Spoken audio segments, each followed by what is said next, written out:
It was a struggle to find a venue to show the documentary on one of Hong Kong's most violent periods. Vanished Archives finally premiered to a packed house at the Chinese University. A relief for the director, who says it's been an uphill battle for 4 years. Many most important part is disappear. So we can't find the evidence to prove that what happened to the interviewees, the pauses. So what we cross-check is the archive from UK.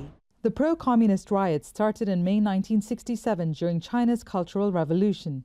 A factory workers' dispute with management escalated into 7 months of violent anti-British demonstrations in the then British colony. Yet the government only has a 21-second clip on record.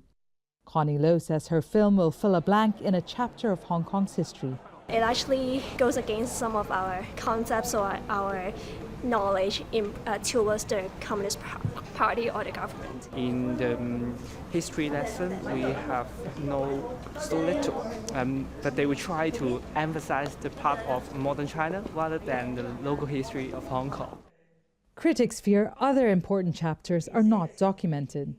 The government's lack of transparency in record-keeping came to people's attention in 2011 when it admitted to destroying tens of thousands of documents. Now, experts say the clean-out was so extensive that if the files were piled on top of each other, it would come up to almost 3 times the height of Hong Kong's tallest building. That's nearly 1.5 kilometers. Since then, there has been a push to create an archive law to hold the government accountable for past actions. Even today, the situation is worse because of this electronic mail.